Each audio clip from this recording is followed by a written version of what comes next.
Good afternoon, everybody. It's nice to see you all. I do have a quick statement at the top before we get to questions.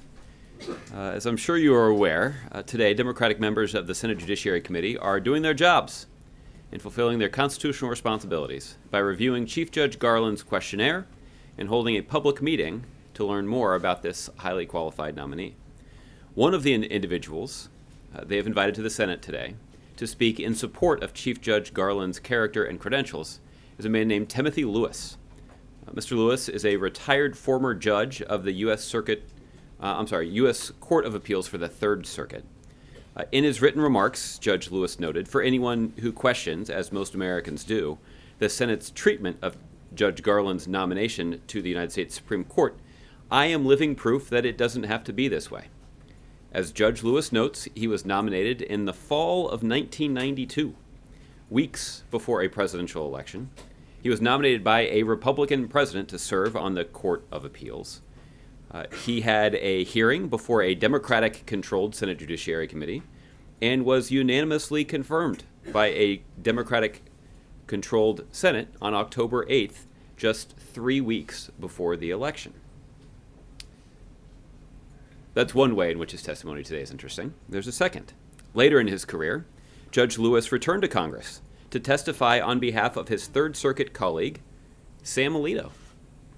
At the time, Judge Lewis noted that he did not share Justice Alito's, quote, conservative ideology, but that he, quote, found him to be a good person and a fine judge, intellectually honest, highly principled, and well qualified to serve on the court. Following Judge Lewis's testimony that day, Senator Grassley noted that he found Judge Lewis's testimony on behalf of then Judge Alito, quote, particularly compelling. So today, we hope that Senator Grassley will be similarly compelled by Judge Lewis's remarks. Otherwise, Senator Grassley's continued obstruction amounts to what former Judge Lewis today called dangerous political gamesmanship rooted in an unfortunate ideological fervor that ultimately harms each branch of government and dilutes the effectiveness and capacity of the judiciary. So, before today, I had not had the pleasure of ever having heard of Judge Lewis, but presumably all of you have. But obviously he had some interesting things to say, and he comes at this issue from a unique perspective. So I commend his testimony to your attention today. So with all of that, we'll go straight to the birthday boy. Josh, you can begin. Thanks, Josh. It seemed like you were having fun with that last riff. I enjoyed reading about Judge Lewis's testimony today. Good. I wanted to start with Senator Pat Roberts' comments about the confirmation of Eric Fanning. Yes, we last discussed him when he was crumpling the Gitmo paper in his hands and filming himself throwing it into a wastebasket. Well, he essentially suggested that there was a quid pro quo between him and the Defense Department that he agreed to lift this hold because he was told by Deputy Defense Secretary Work that that the clock had run out on transferring people to Leavenworth or really to the mainland.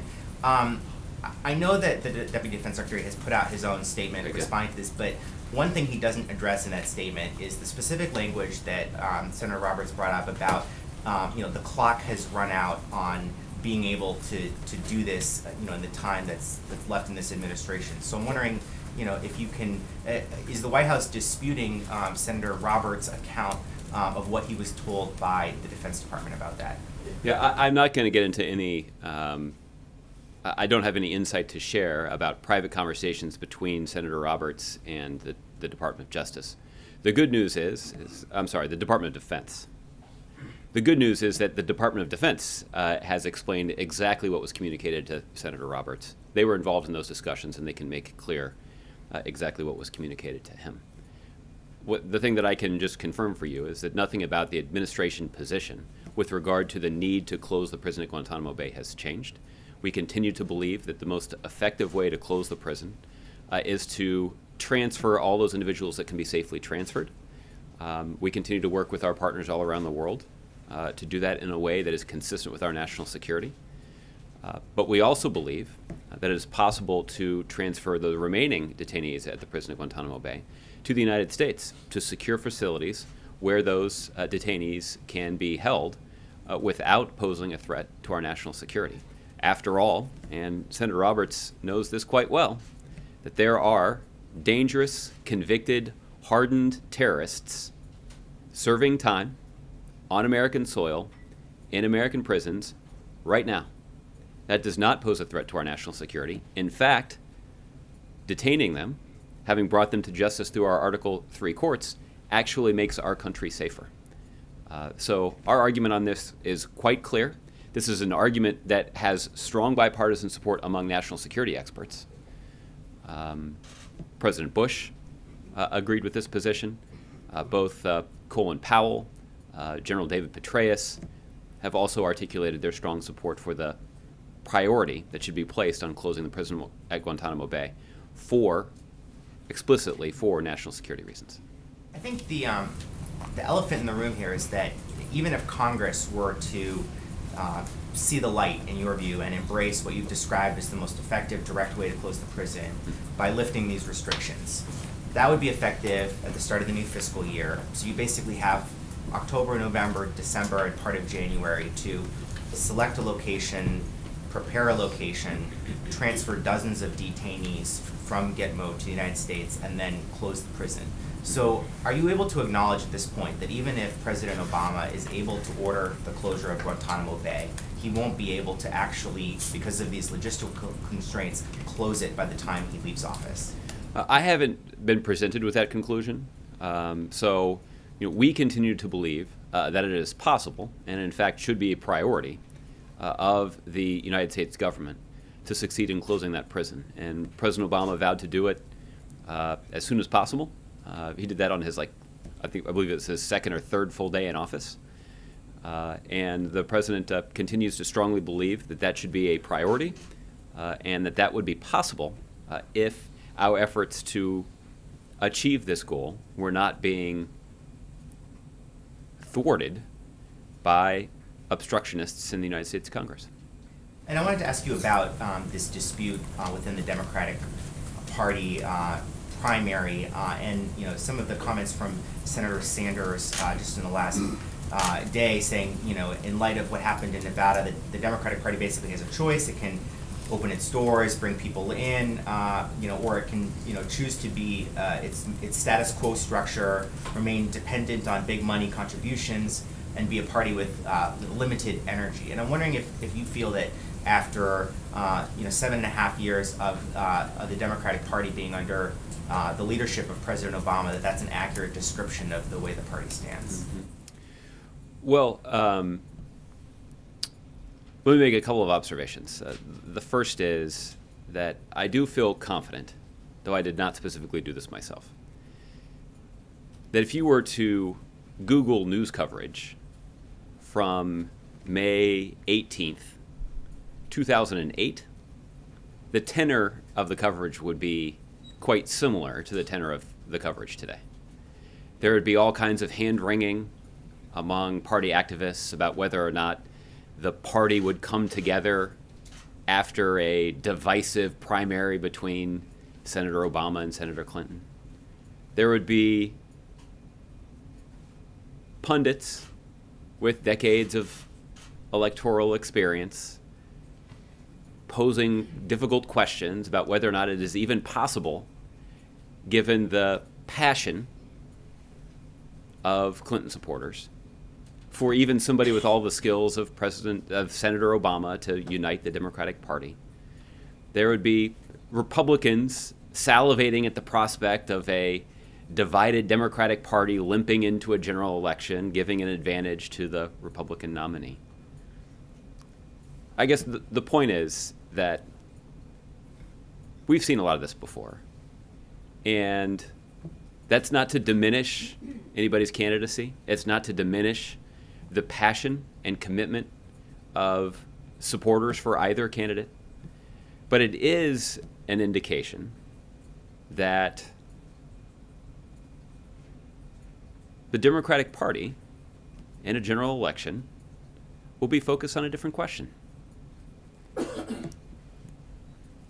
Americans across the country will be focused on a very clear choice that they'll have in a general election. And there will be ample time over the next 6 or 7 months for candidates on either side to make their case, and President Obama will certainly be weighing in to make his case. And I think all of that will serve to motivate the American people to engage in this debate and to participate in the election. And President Obama and others will certainly be making that case, and I don't have too many doubts about the intensity of the debate that is likely to ensue, or the degree to which voters on both sides and both parties will be highly motivated to participate. It's a good thing for our democracy. And President Obama had an opportunity to speak about this at the commencement ceremony at Rutgers University over the weekend. And the idea that our electorate gets more engaged in these kinds of political debates is good for the country. I mean, primaries are always hard fought, I think we acknowledge, but there seems to be a different flavor here. I mean, we've got allegations of violence, of disenfranchisement, the DNC chairwoman saying one of the candidates' campaigns is doing insufficient to address that. Does the president feel no obligation at this point to mediate or to try and resolve some of this? He's basically just going to wait until the candidates duke that out amongst themselves to get involved? Well, I think, Josh, that we have seen that the party primaries typically are, particularly ones that are contested as passionately as this one has been, that there are going to be strong feelings on both sides. But I think one of the lessons of the election in 2008 is not to confuse the passion in the primary for disinterest in the general election.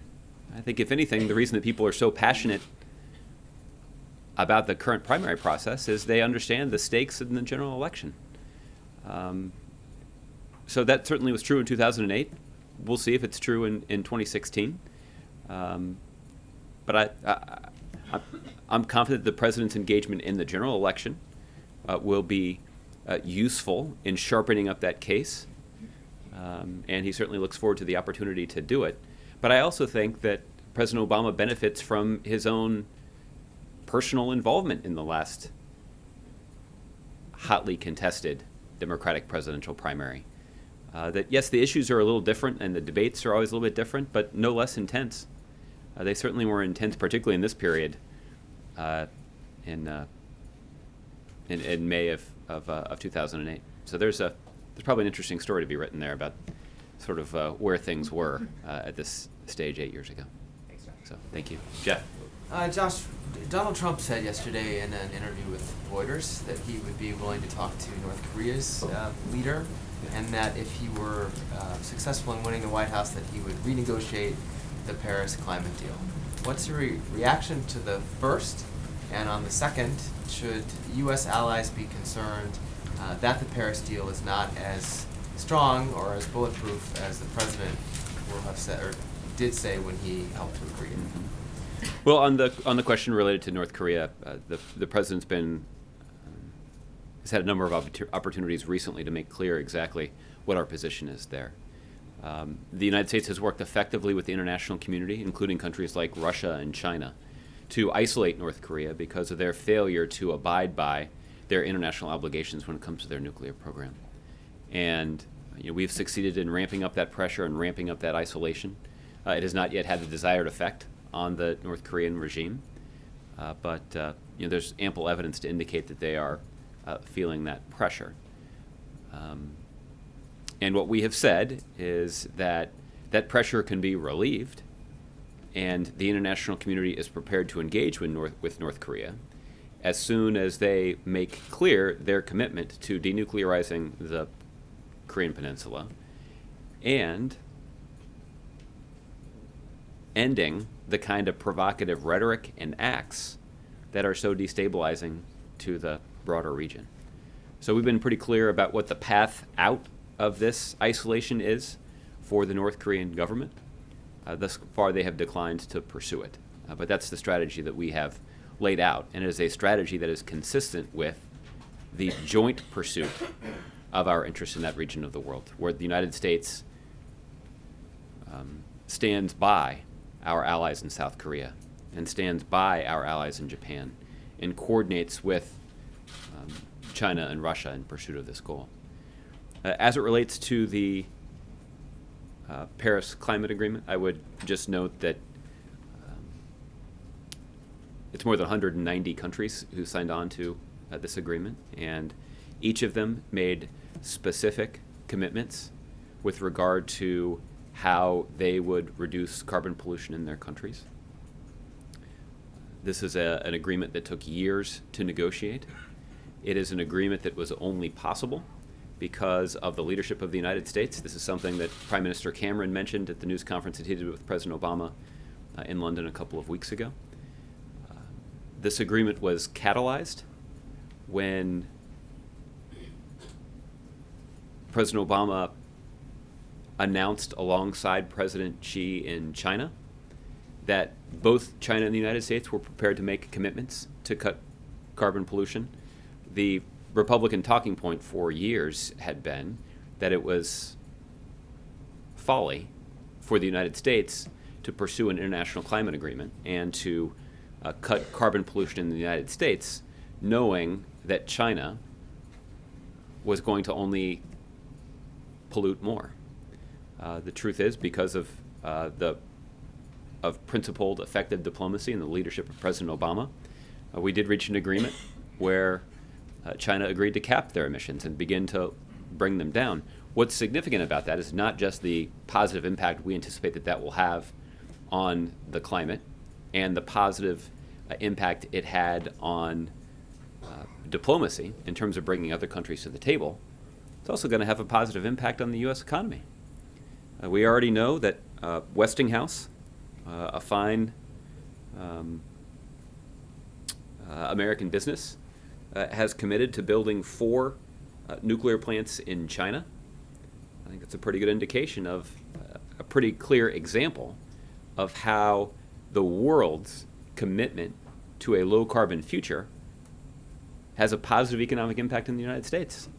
The same is true of other countries, of other U.S. companies like General Electric, that now have essentially a global market for renewable energy. As other countries have made a commitment to cutting their carbon pollution, they have to look to renewable energy to power their economy. In the United States, in part because of some of the historic investments that were made in this sector of the economy under President Obama's leadership, the United States is at the leading edge of that industry. And a global commitment on the part of nations around the world to considering sources of renewable energy only creates good economic opportunities for American businesses and American workers. So this is the completion of the Paris Agreement is a testament to President Obama's leadership, the effectiveness of diplomacy, the positive impact it will have on the climate, and the positive impact it will have on the U.S. economy. All right, but just to circle back to my questions, is the White House concerned that U.S. allies may view comments like this as a sign that this agreement is not as robust as the president said when he signed it? And on the North Korea topic... Well, let me just do that one first. I don't know that there's anybody that's losing sleep here at the White House about that. So, no, I don't. That's not a source of concern.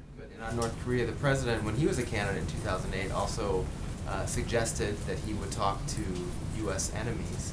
Does he consider it responsible or irresponsible for Donald Trump to be suggesting that about Kim Jong-un? Yeah, I don't think I'm going to weigh in at this point on the, on the pronouncements or rhetoric of any of the candidates, particularly with regard to an issue like North Korea. But we certainly have made clear what our approach to that situation is, and it is rooted in the president's commitment to working closely with our allies and partners around the world to ramp up pressure on countries like North Korea.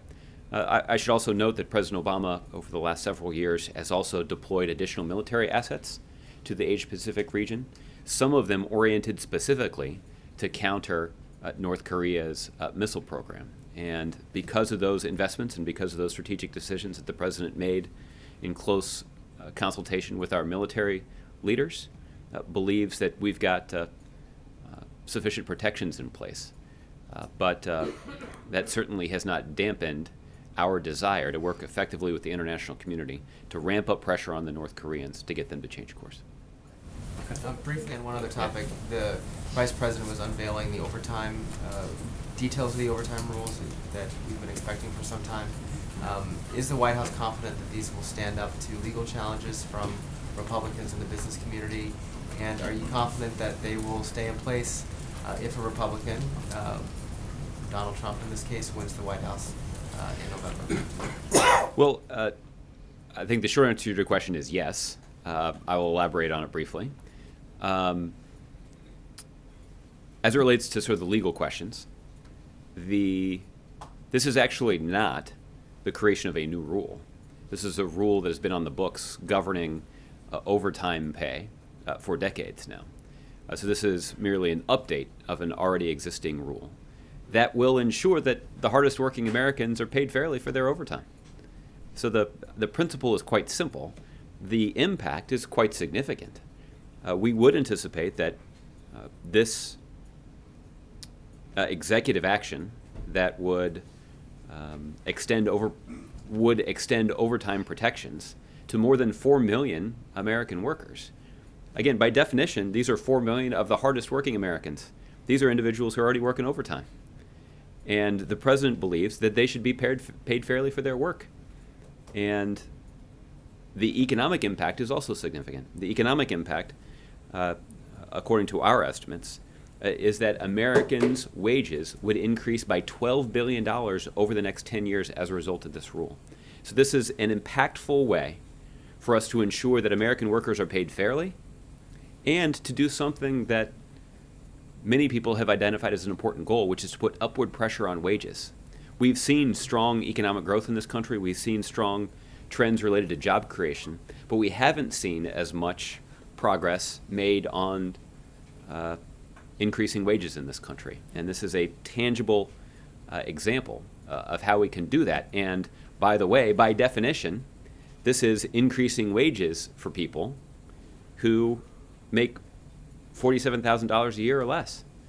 So this is consistent with the president's strategy that our economy is going to be strongest when we're growing from the middle out, and we're looking for opportunities to expand economic opportunity for middle-class families and those families that are working hard to get to the middle class. The question is, can they withstand legal challenges? And can it? Yes, they can withstand legal challenges. Again, it's not a new rule. This is a rule that's been on the books for a long time. It's just merely updated with new standards. And the next president will have to make their own choices with regard to the way that they choose to use executive action. That's true on a whole range of things. But the legal foundation for making this argument is solid. Okay. Justin. I wanted to start with Zika. Yesterday, the Senate did not pass the president's $1.9 billion request, but did pass a $1.1 billion package stipulating everything that you've said many times before about public health experts wanting the full $1.9 billion. Mm-hmm. Is the package that passed the Senate something that you guys would be willing to accept? Well, we're going to continue to advocate for the $1.9 billion package, and we were pleased to see that that proposal, while it did not pass, did garner some important bipartisan support. So Republicans like Marco Rubio and even Bill Cassidy from Louisiana, two states that are along the Gulf Coast that I think are legitimately concerned about the potential impact of the Zika virus on the populations in those two states, supported the $1.9 billion package. And Senator Rubio, I think, said it in a way that I would strongly agree with for a change. He said, yes, the proposal came from the White House, but, quote, it's really the scientists' request, the doctors' request, the public health sector's request for how to address this issue. And he's right.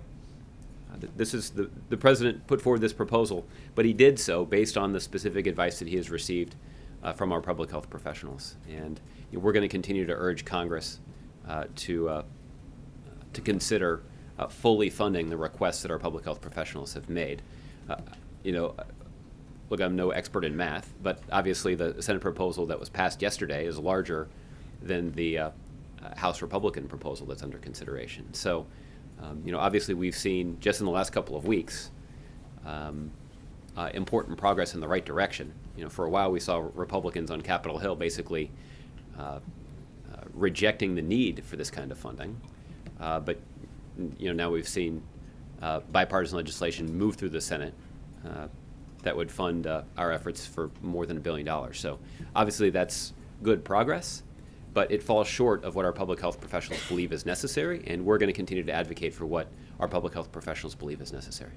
You said that you would veto the House, and so I'm wondering, I guess, does that veto threat stand for anything less than the 1.9 billion, or is the 1.1 something that, not exactly everything you want, but you're willing to take it? I think that's what the... Yeah. Well, look, we're going to continue to advocate for the 1.9, and I don't have a veto threat to issue on the 1.1. Our concerns about the Republican proposal in the House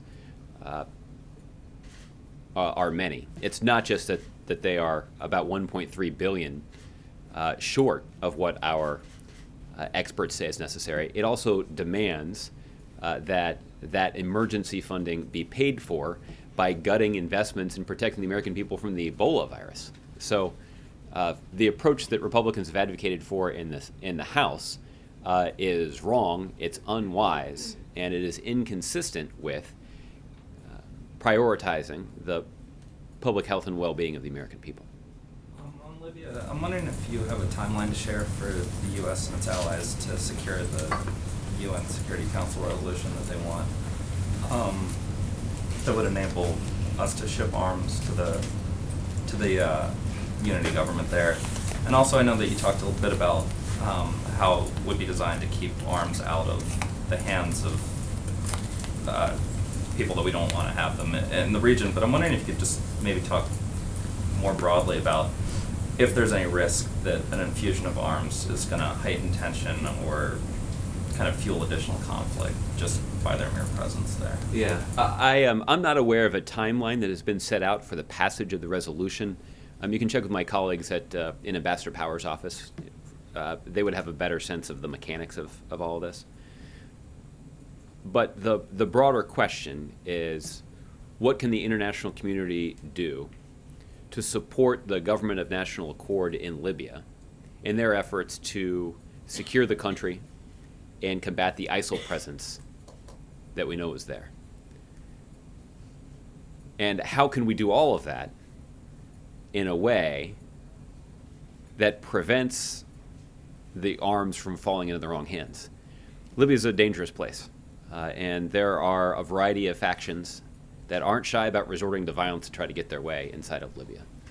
So the prospect of further militarizing the situation is a prospect that must be carefully considered. But what's also clear is that the government of national accord needs sufficient resources and equipment to get that situation under control. And so that's what our experts will be examining. And this is, I recognize that they have to walk a fine line here. So it will be carefully considered. I don't know if there is a timeline. I don't think there'll be any desire to rush it. But at the same time, further delays are only going to create more space for some of those armed factions that aren't shy about resorting to violence. So this is a difficult situation. We've made tremendous progress, though, when you sort of consider where we were even 3 or 4 months ago. There was a lot of doubt about whether or not we were going to be able to bring about the kind of political consensus among a variety of opposition groups to even form a government. But the UN did a lot of important work. The United States played a leading role in facilitating these conversations and bringing the international community together behind them.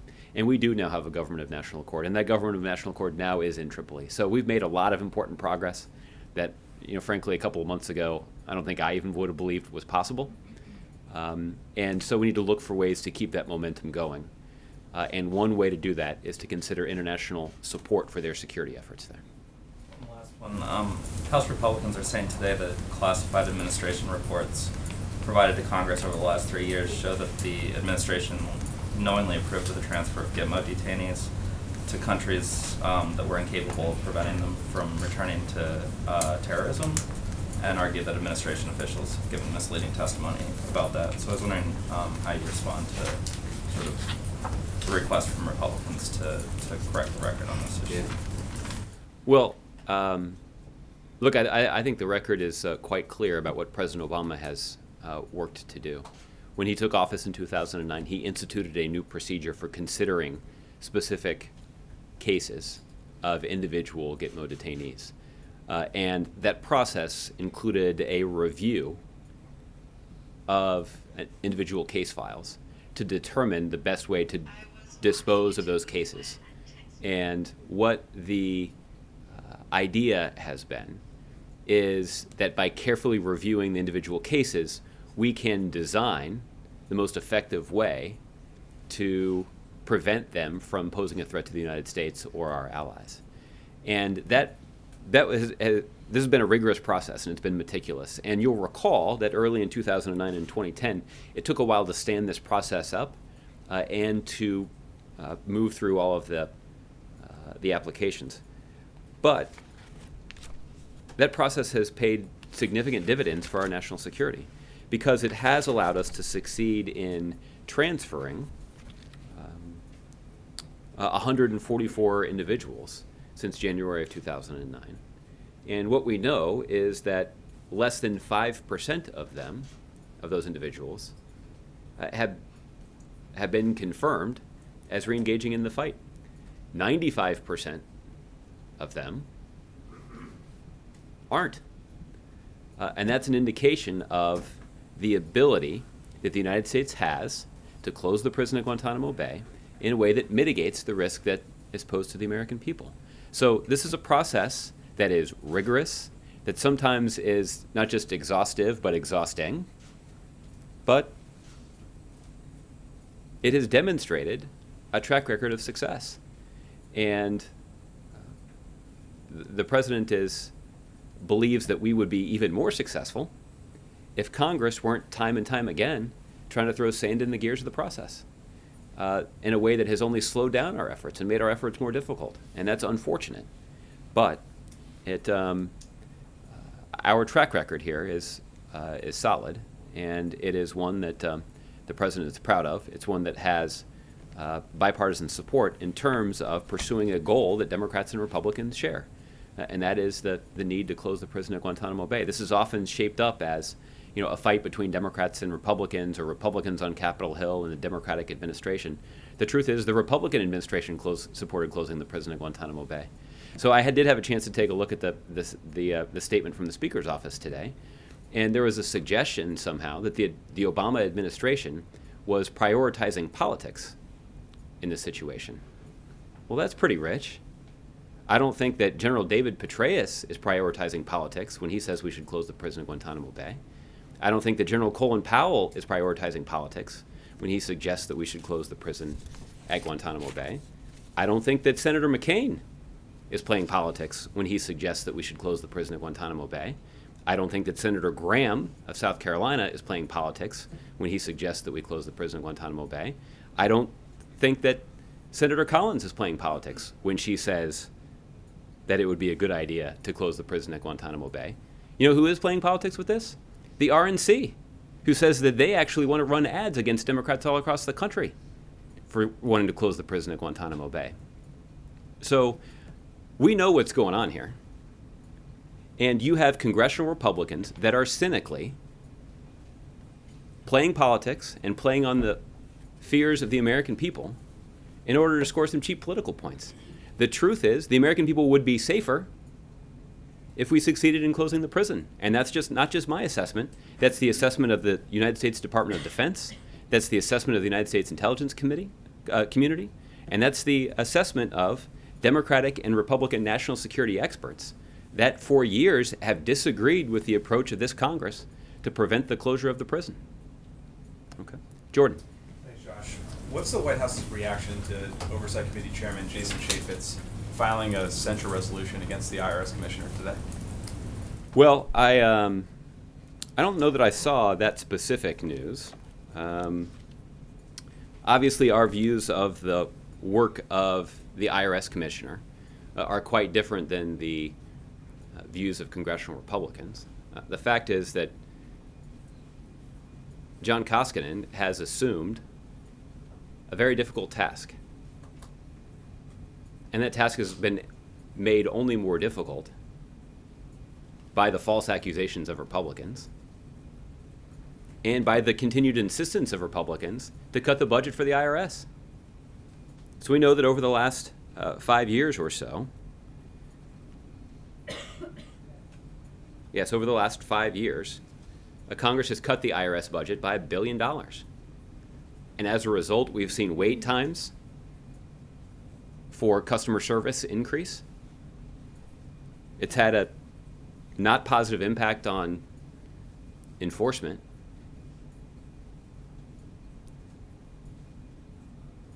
And then to have Republicans come back and say that he's not doing a very good job, it's not on the level.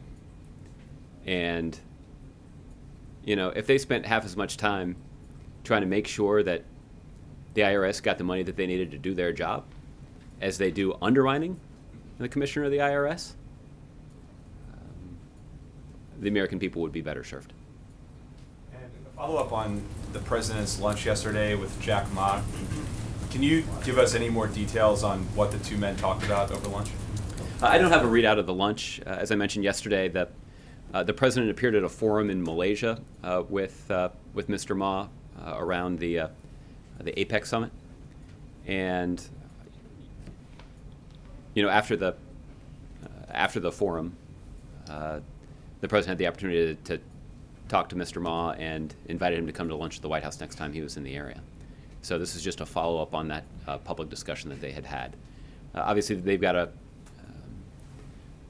you know, as they discussed in the public forum, you know, there are a number of common interests that they have, particularly as they relate to climate change and the international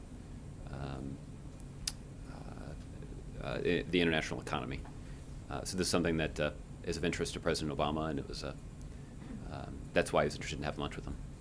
He's the richest man in Asia, and so I think a lot of us were wondering why that meeting wasn't put on the president's public schedule.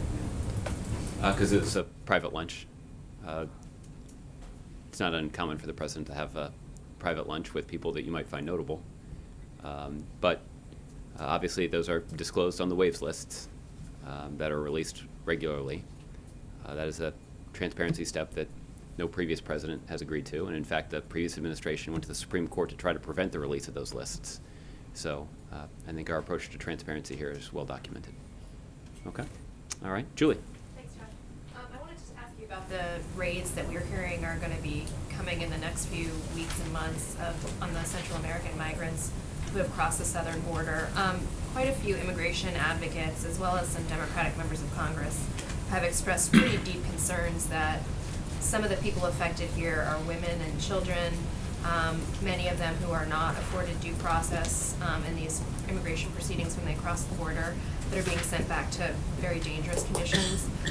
One of them said today that the president's decision to conduct these raids and use this approach to these people was nothing more than a callous political calculation with real and grave humanitarian consequences. So what's your response, first of all, to that? Well, I appreciate you giving me the opportunity to correct so many misconceptions. The first is, what the Department of Homeland Security has indicated, is that the current operations are a continuation of operations that were announced back in January and in March. And these operations are being conducted consistent with the enforcement priorities that President Obama and Secretary Johnson laid out back in the fall of 2014. That is, these operations are focused on convicted criminals and others who could pose a risk to local communities. The other enforcement priority are individuals that we've previously described as recent border crossers, individuals who have been apprehended crossing the border illegally since January 1st of 2014. Those are our enforcement priorities, and these operations are being conducted consistent with them. Now, in addition to that, that's not the only criteria. Operations are only being conducted to enforce orders from immigration courts. So only individuals who have been given an order of removal are subject to these operations. And we'll make sure that these operations are only conducted after all pending claims for asylum or humanitarian relief have been exhausted. There is a firm commitment to due process. And that's just an important principle of living in the United States of America, and it's certainly one that this government is committed to.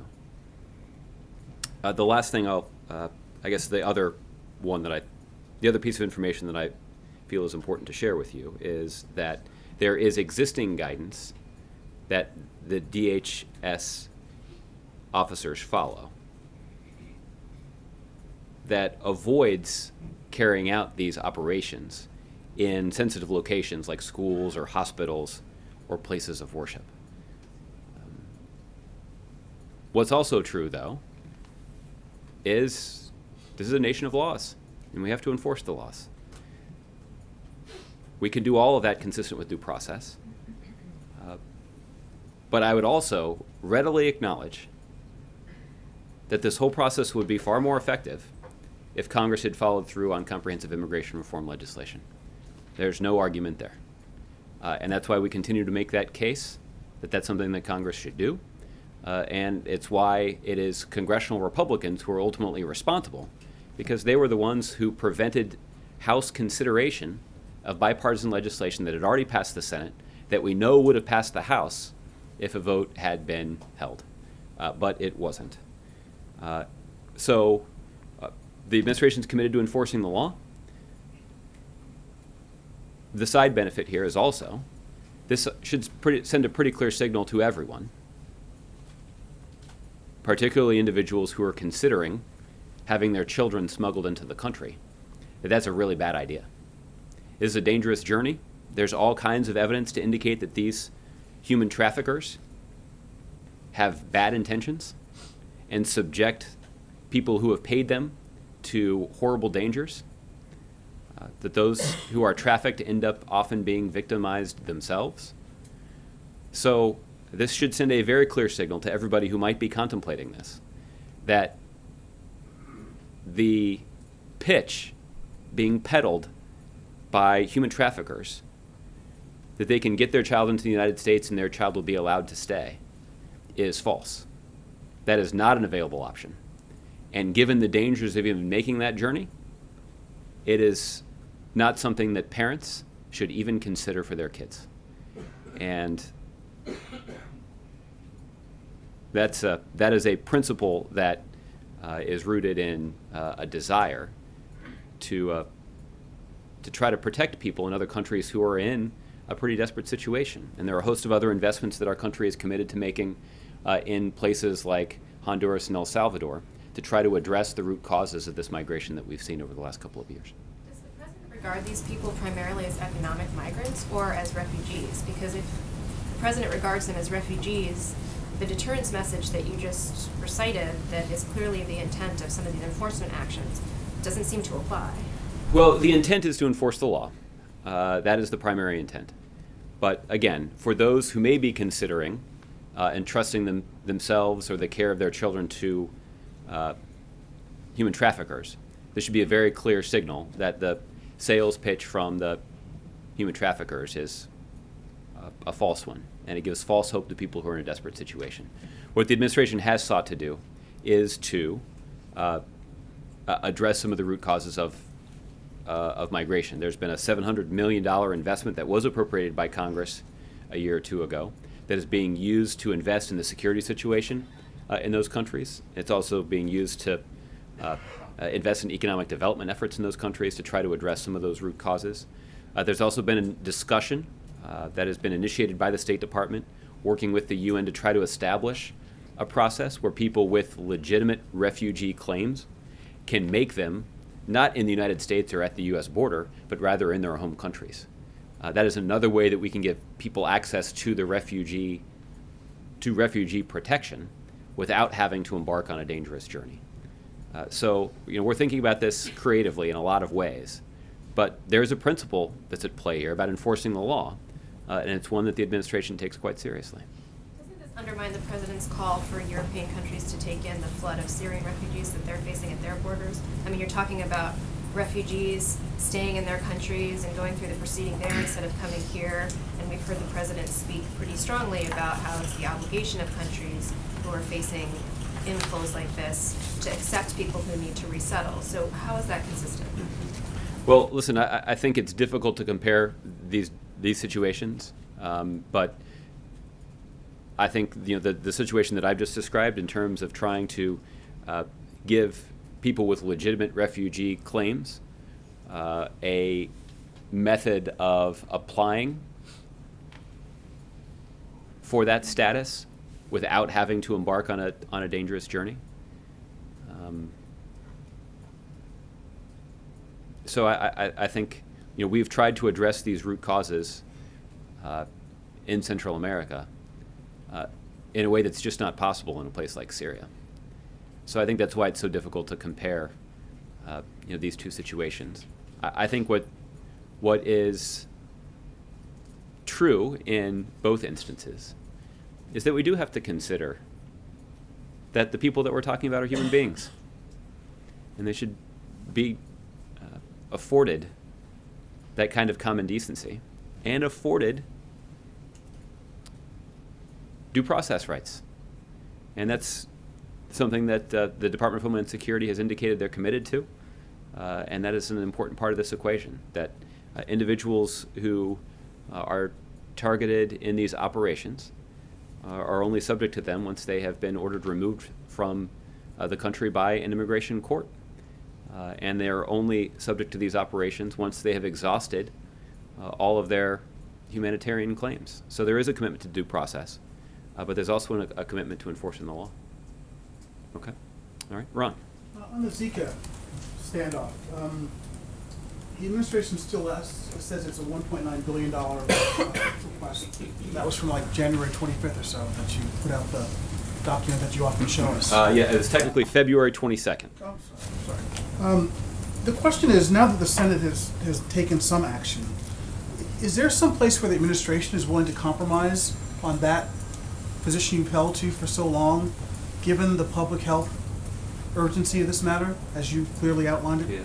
Well, again, when we talk about compromise, at least the way that you have set it up, it contemplates not giving our public health professionals everything that they say that they need so that they can do everything possible to protect the American people from the Zika virus.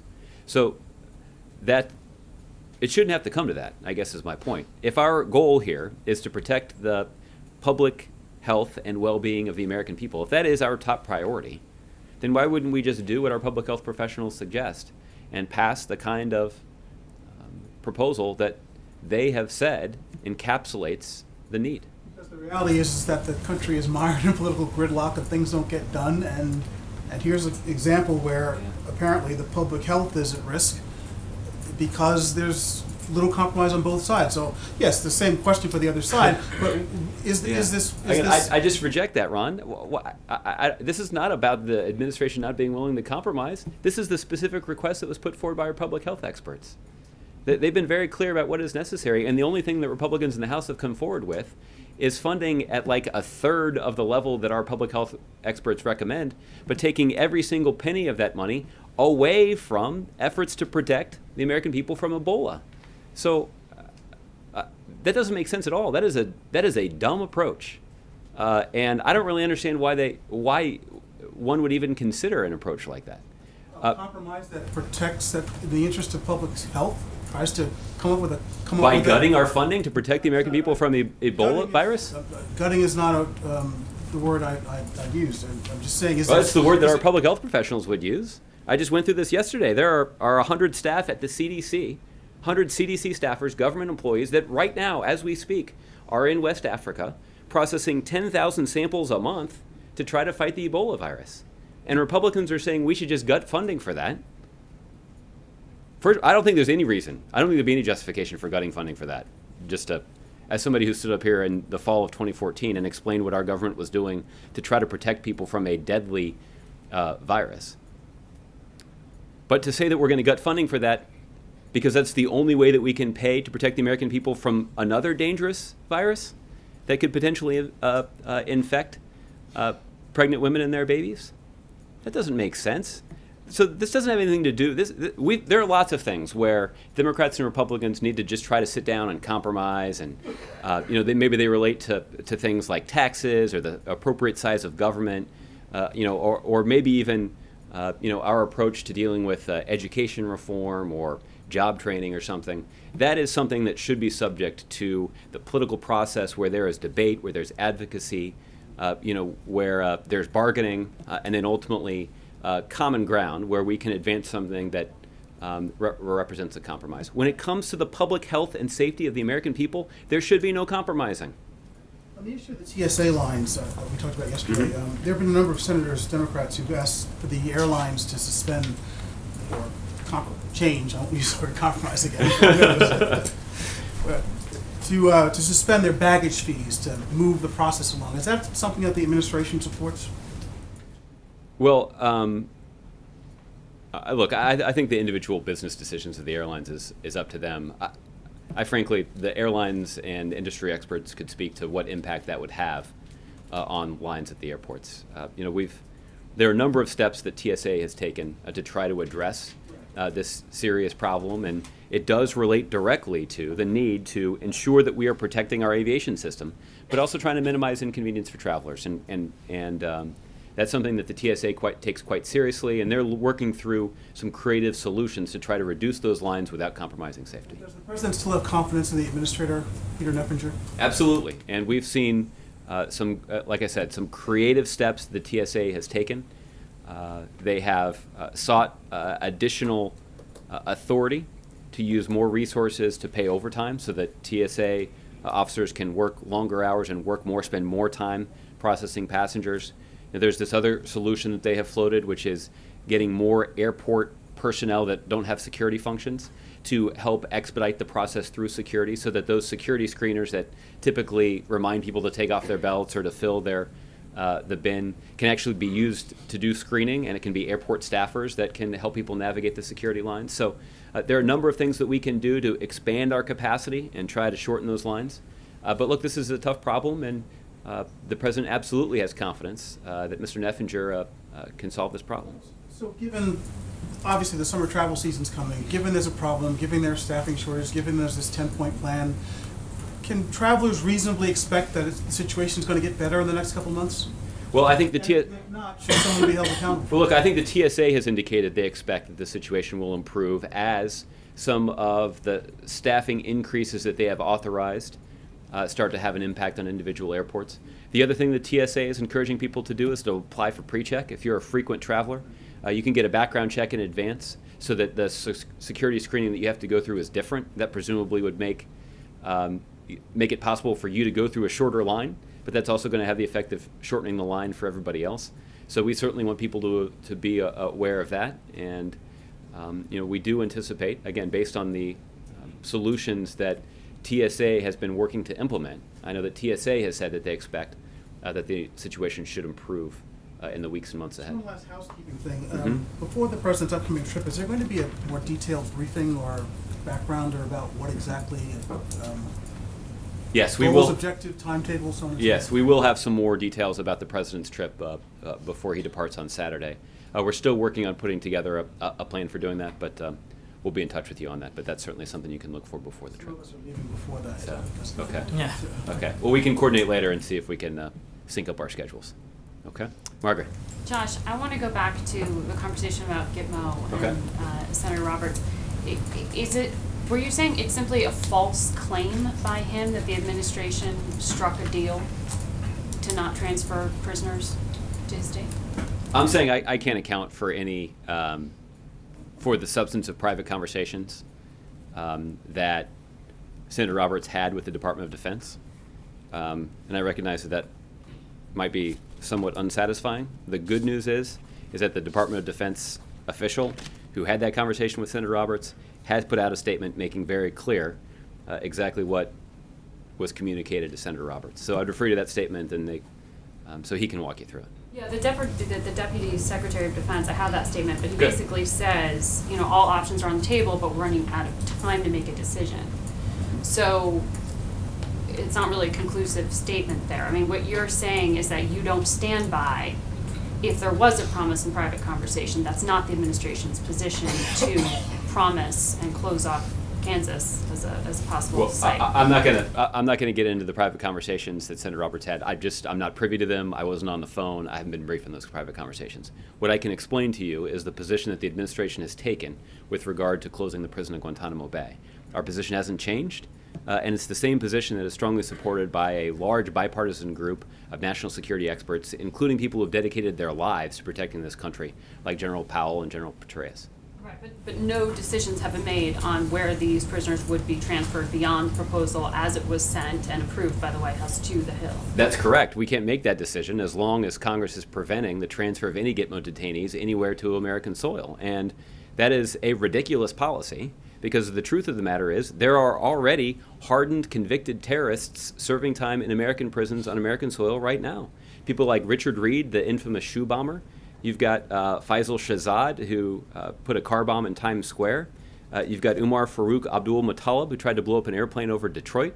All of these are individuals who went through the court system in the United States. They were convicted of their crimes, and they are currently serving time in American prisons on American soil. We know how to protect the country using our Article III courts and using the American prison system. So anyone on the Hill who has the belief that that sites have been ruled out is simply misunderstanding the administration's position. Well, again, I don't understand much of what Republicans say when they advocate on this issue. So all I can do is try to explain as clearly as I possibly can exactly what our approach is. And the good news is that the approach that we have been pursuing for the last several years is the same approach that we are pursuing today. And we're no closer. Unfortunately not. Unfortunately, we continue to see obstacles that members of Congress have put in place. Can I ask you on Nigeria first?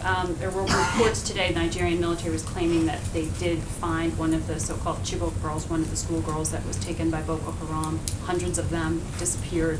The administration at the time had been very vocal in calling for their return. Do you have any comment on this or confirmation? Have you seen these reports? I haven't seen those reports, but let me see if we can get you some more information on them. And can you clarify whether the administration has made a decision on whether it is willing to sell certain weapons to the current President Buhari in Nigeria? I've seen some reporting speculating about this. I'm not aware of any decision that's been made, but we can follow up with you on that as well. Okay. Michelle. Thanks, Josh. You made some comparisons to this campaign season in 2008. And yeah, there are some similarities, obviously, but there are also enormous differences. And in this case, you have a socialist running against a former Secretary of State.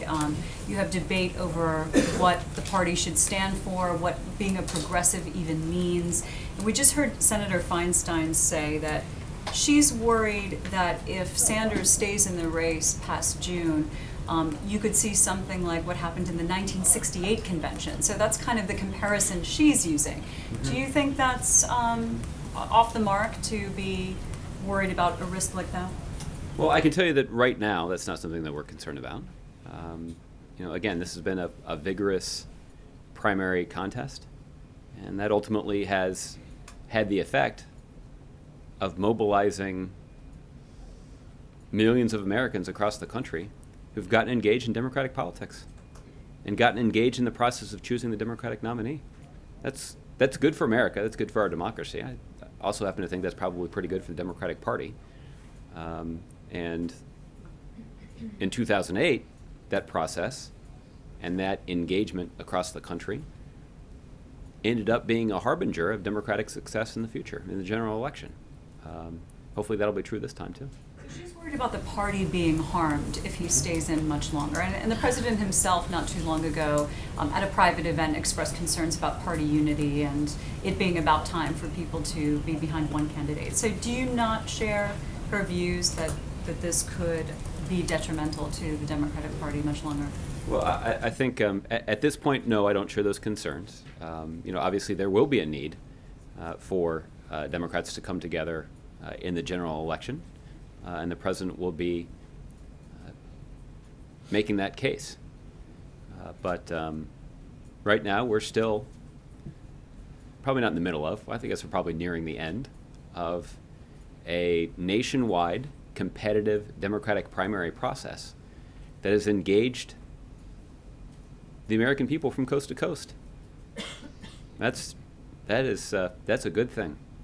And that kind of competition makes the candidates and makes the parties and makes our democracy stronger. That's a good thing. And maybe it's just about this one incident that happened most recently, but now there's a lot of talk about the threat of violence, and what Dianne Feinstein just said, fits in with that as well. But you're not concerned about violence moving forward? Look, I don't think that, no, because Riots like in 1968 or something? No, that's not something that we're concerned about. Okay, great. And you mentioned yesterday on the 9/11 legislation that there was going to be some outreach now with the House. Can you describe a little bit what that will look like, and will the president himself get involved in that outreach? I'm not aware of any presidential conversations that have occurred, at least in the last couple of days, on this. I think what that outreach will look like is the White House seeking to engage Democrats and Republicans who have expressed public concern about this legislation. So there are a number of people that have indicated that they share our concerns with this bill, and we'll work closely with them to try to prevent a legislative outcome that puts the United States at greater risk around the world. We don't need to put our interests or our assets or our diplomats or our service members at greater risk. And that is a potential unintended consequence of the legislation as currently drafted and passed by the Senate. So are those conversations going to start soon or now? I can tell you generally that that the White House has already been in touch with members of the House of Representatives about this.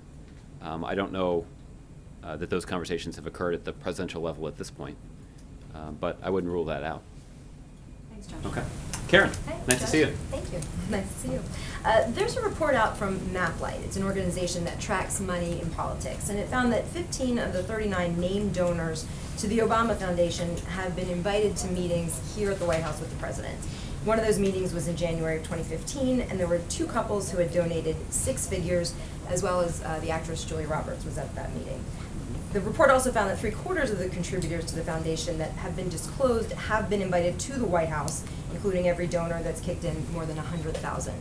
Can you comment on this report? And are these meetings here at the White House, especially the ones with the president, are they specifically meant to raise money for the foundation? They are not. The president has made a commitment that he will not be raising money for the foundation while he's still in office. What we have said about donors to the campaign also applies to donors of the foundation, and it's simply this. Donating in support of the president's foundation does not guarantee you a meeting with the president of the United States. It also doesn't prevent you from getting a meeting with the president of the United States. And that's the approach that we've taken, again, with regard to supporters of the president's campaign, and that's the approach that we've taken with regard to supporters of the president's foundation. And one more, the Director of National Intelligence this morning, James Clapper, said that there's been indication of attempted hacks on campaign websites and campaign organizations. Can you expand on what those indications are and how severe they might have been? Unfortunately, Director Clapper was talking about intelligence information, and as the Director of National Intelligence, he's got greater latitude to discuss that information, at least greater latitude than I do. So I don't have anything I can say about that. Okay. Kevin. Thanks, Josh. You mentioned earlier the need to apply upward pressure on wages. Mm-hmm. I'm curious, as it relates to the overtime rule, how concerned is the White House on the economic pressure on small business in particular, as they have to take on, obviously, more salaries and make shifts, sometimes major structural shifts, to accommodate the new, or as you put it, revised regulation? Mm-hmm. Well, listen, the approach that we have taken is one that is consistent with the need to focus on fairness. Again, we're talking about people who are the hardest working Americans. These are individuals who, by definition, they're working overtime, and they should be treated fairly, and that should be good for business. Our view is that Employers have had ample time to consider these changes. This is something that has been in the works for more than 2 years. There were extensive comments that were put forward. I believe it's more than 270,000 comments were received on the rule. Some people advocating for a higher threshold, some people advocating for a lower threshold. And we've taken into account those comments in designing this rule. And we expect that this will have a positive impact on the economy. We anticipate this will have a positive impact on wages. And we believe that ultimately this will be good for business as well. Good for business in what way? Well, good for business in that they can ensure that their workers are being paid fairly. It also, again, is going to put upward pressure on wages. It was, Henry Ford, who at one point made a decision to raise the pay of his workers so he could make sure that the people who were working to build the cars could afford to buy them. So ultimately, if you're looking to strengthen the economy, putting more money in the pocket of middle-class workers and those workers that are trying to get in the middle class is a good thing. And here's the thing. In this situation, it's not charity. In this situation, it's about fairness. In this situation, it's about making sure that people are being fairly compensated for their overtime. These are by definition the hardest working Americans. That's what we'd like to see. We believe that'll be good for the economy overall, and a good economy is good for business. Interesting bit in Politico. Would you acknowledge that there is a bit of a race against the clock to try to beat the 23rd so that Donald Trump doesn't have a chance, were he to be elected, to sort of undo some of these regulations that the president's sort of trying to push through? Well, again, this is a rule that's been Understand. well, it's a revision, but it's also a rule that's been in the works for more than 2 years. So, if we were rushing this rule through, we didn't do a very good job of rushing, because it took more than 2 years to get it right. What is true, and this is something I guess I acknowledged in response to an earlier question. Obviously, the next president will also have executive authority that they can wield, and presumably they can make changes to the to this threshold as well. We obviously hope that they won't. But this is an executive action, and it is consistent with what the president believes is a smart strategy to try to grow our economy from the middle out and focus on expanding economic opportunity for middle-class workers and those workers that are trying to get in the middle class. Why Ohio? Well, obviously, it is a place where these kinds of issues related to middle-class workers really resonates. Senator Brown, who is hosting both the Vice President and Secretary Perez in Ohio, has been a leading advocate for this change. And they are going to an Ohio business where many workers, many employees of that business will benefit from it. And the people who run that business think that it's going to end up being good for the overall economy and good for their business prospects. So, See what I'm getting at? It could have been Wyoming, but it's Ohio. It could have been. I don't believe the two senators from Wyoming have been particularly aggressive advocates of the overtime rule. No politics is what I'm getting at. There's no real sort of, hey, listen, November, Ohio is such a keystone state as it relates to, with respect to my friends in Pennsylvania, it's a major state, obviously, politically speaking. There's got to be a little bit. Well, look, Senator Brown's not on the ballot this time, at least not yet. And that's a joke. I have no idea. Come on. I'm just trying to get a little boost his prospects here. But Senator Brown is not on the ballot. But he is somebody who has aggressively advocated for this rule. He is somebody who has urged the administration to raise this threshold. And it's because he is somebody who has rightly earned a reputation as somebody who's committed to fighting for American workers. And he is as interested as the administration is in making sure that people are paid fairly, particularly middle-class families. A couple more. Westinghouse, you mentioned, I just sort of piqued my interest. They're building, I guess, new nuclear facilities over in China, correct? Mm-hmm. Are they building any here? Is the president getting them to do that sort of clean energy work here that might employ Americans? It's been decades since we've had major reactor built in Scotland. Yeah, there is one that is going through the permitting process that began early in the president's administration. I'm not sure I haven't gotten a briefing on the latest status of what that is. But what we certainly have seen here, though, is a dramatic growth in renewable energy because of some of the policy decisions that President Obama has made. Since President Obama took office, we've seen that wind energy has tripled, and the amount of energy that is produced from But solar has increased 30-fold since President Obama took office.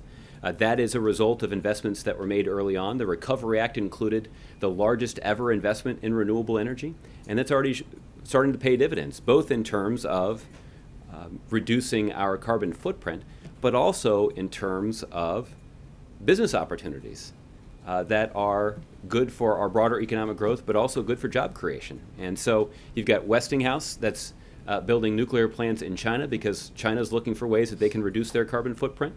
That's good for economic growth back here in the United States because that's a good American company. But we have also seen a wide variety of American companies building wind turbines and installing solar panels, which has the same positive economic impact on this country too. Last one, I want to give you another run at the comparison between people who are coming over our borders, often illegally, unfortunately, and refugees in Europe.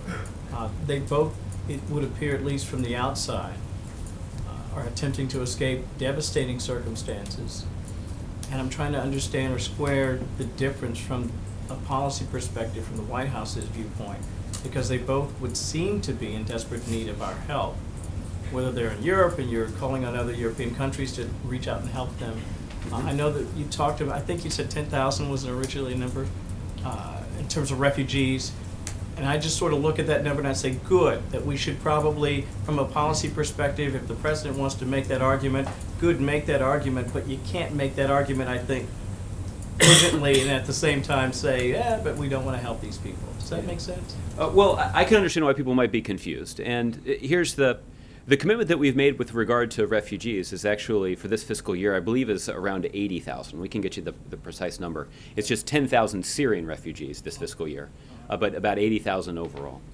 Now, that could potentially include refugees from Central America, but that would require them to go through the rigorous process that has been established. And this is a process that includes intense background checks. It's also a process that includes a careful vetting of their background to determine whether or not they qualify for refugee status. And what we have sought to do is to make it easier for individuals in a handful of Central American countries to apply for that status without even leaving their country. And the idea is that would give them the opportunity to be considered for some form of humanitarian relief or refugee status that would allow them to travel legally into the United States after having their background carefully vetted, without having to risk the dangerous journey through Mexico, sometimes in the hands of a human smuggler, to try to get here.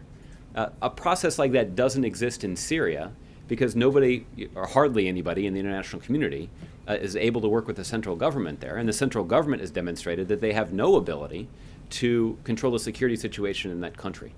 The situation in a place like El Salvador or Honduras is also difficult, and there are people who face terrible life circumstances in that country too. But at least we have a central government there with whom the United States can work to try to address that situation. So we've provided them substantial resources to try to deal with the security situation there, to try to deal with economic development in those countries that is lacking. So at least there's something to work with, something to build on when you're considering a place like El Salvador or Honduras. That kind of platform doesn't currently exist in Syria right now, and that's one of the reasons. This is sort of a creative way to make an argument that we've been making for a couple of years now, which is that the only way that we are really going to solve the problem of Syria is with a political solution, where we see a political transition that has President Assad leaving power and somebody else coming into power in Syria that bears the legitimacy of the Syrian people, and then the rest of the international community can work with that person and that person's government to try to bring in the foundation that will start to rebuild that country and give people who have been threatened there a reason to feel like they can remain home and not be the victim of violence. Okay? Pam. Josh, can I just clarify something? You said recently that no federal funds would be cut off to North Carolina while the legal process was ongoing over their transgender bill. Is the agency review still going on? And if so, is it possible that they could come out with at least a finding?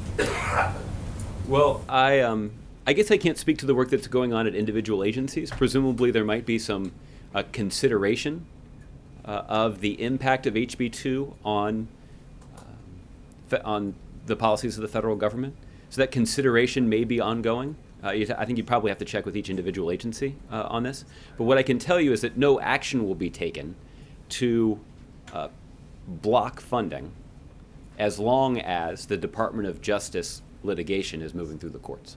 So what were the agencies? Education and? So I think there are a number of agencies that have undertaken these kinds of reviews, but the most prominent ones have been education, transportation, I believe HHS and the Department of Labor have also considered whether or not this law would have an impact on federally funded programs in North Carolina. I think those are the most prominent ones, but we can take a look at this and see if we can get you some other suggestions of agencies to contact. Okay, just briefly, have you gotten any complaints or concerns or protests from veterans groups over the president's stop in Hiroshima? Well, I'm always hazard to give you. I'm always trepidatious about giving you this answer, because presumably somebody in this country of 300 million people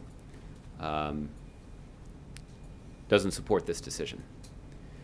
But what I can tell you is that the overwhelming response that the administration has gotten has been either positive or at least sympathetic to what the president is trying to do. And I think that's true of even those who fought in World War II. Again, this is the greatest generation of Americans. That generation will go down in history for saving the United States and the world from tyranny. They sacrificed greatly. But I think even many of those veterans would acknowledge that the relationship between the United States and Japan has, before their eyes, been radically transformed. And the United States and Japan are now able to cooperate on a wide range of issues, some of which have direct implications for U.S. national security. And the ability of our nations to cooperate and to coordinate and to strengthen our alliance is good for the United States and bodes well for the future. And I think there's a large portion of even World War II veterans who may have risked their lives fighting Japanese soldiers in World War II, who understand the potential that exists and understand the argument that the president has made. I will acknowledge I'm not sure if I'd feel the same way if I were them. I think that as they think about their service to the country, I think that demonstrates a profound depth of selflessness. But I think that's the kind of courage and patriotism that many of those Americans showed on the battlefield, and many of them are showing it now. Here we are 7 decades later, even as they inhabit their role as citizen. Thanks, Josh. All right. Byron. Thanks, Josh. You said earlier there's a lot of passion in any primary process, but I mean, it seems to me that we're a little bit beyond that. A lot of Sanders supporters seem to believe that the primary process is rigged against him, and the integrity of the entire nominating process is being questioned. The Nevada situation aside, broadly speaking, does the president believe the rules the Democratic Party has laid out from the beginning are being followed and have been fair? Well, I haven't closely examined the rules. I can say that the White House believes in the integrity of the Democratic National Committee and their commitment to the fair implementation of the rules. And I know that they're working with state parties all across the country to implement their delegate selection plans to ensure that there is a fair and transparent process for choosing state delegates to the Democratic National Convention. The other thing, though, that as you were asking your question that occurs to me that I think sort of helps to put in rather stark relief the intensity of the campaign in 2008 and the impact that that could have had on the general election in 2008. There were not an insignificant number of Democrats in May of 2008 who were saying publicly that they were prepared to organize and raise money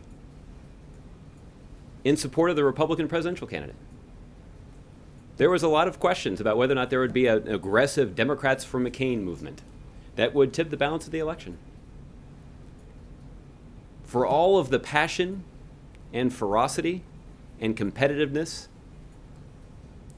of the Democratic primary in 2016, I haven't read too many public accounts of that happening in this general election. Switching topics, a House committee passed a bill yesterday that would stop the District of Columbia from spending its own tax dollars without congressional approval. If this were to pass the full House and the Senate, would the president veto it? Yeah. I have seen some of the reporting about this. I know that there is a, not coincidentally, I assume, a prominent story in the Washington Post about this. I don't yet know that our team has had a chance to consider carefully the impact of the legislation. It's still working its way through the legislative process. Obviously, it's just passed the committee. So we'll take a look at that proposal and get back to you in terms of a position. Okay. JC? To follow up on Pam Coulter's question, will there be both United States and Japanese veterans attending the service at Hiroshima? I don't know if there will be U.S. veterans there, but as we get closer to locking down the details of the trip, we'll keep you posted. Okay. Tom? I just had a follow-up on the D.C. question. Yeah. In 2003, the measure that the House Republicans were trying to block with the support of Speaker Ryan was endorsed by President Obama. So that's why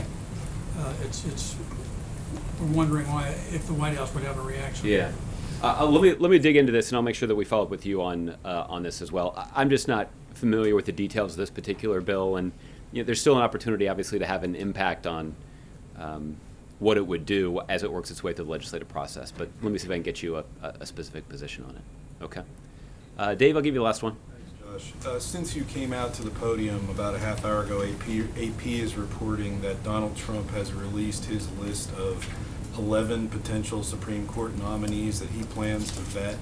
I'm sorry you haven't seen the list, but it includes Stephen Colleton of the 8th Circuit Court of Appeals, Judge Allison Ide of the Colorado Supreme Court, Thomas Hardiman of the 3rd Circuit, and William Pryor of the 11th Circuit. Obviously, that's not the whole list, but do any of those names sound familiar to you from your previous vettings? Well, I don't think that we've ever gotten into people that the yeah, exactly. There is always first time. Let me make this observation. I would be surprised if there are any Democrats who would describe any of those 11 individuals as a consensus nominee.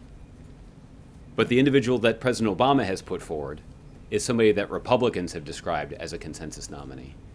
And I think that speaks to the wisdom of the Senate acting on the president's nomination. And I think it speaks to the president's commitment to fulfilling his constitutional responsibilities to fill a vacancy on the Supreme Court in a way that is consistent with his desire to protect the Supreme Court from the kind of partisan wars that it's been subjected to of late. I know the president, you've said the president feels very strongly that Trump will not be the next president, but he is about to become the major party nominee. Can you give us a thumbnail sketch of what you think a Supreme Court that's populated by Trump nominees, what direction that would take the country? Well, I'll leave that to others to speculate what Mr. Trump would do as president of the United States. I think my responsibility here is to forcefully advocate for what the president has done and what he is going to do over the 8 months that he has remaining in office. And there's a lot we've got to get done. All right. Thanks, everybody. We'll see you tomorrow. Thanks.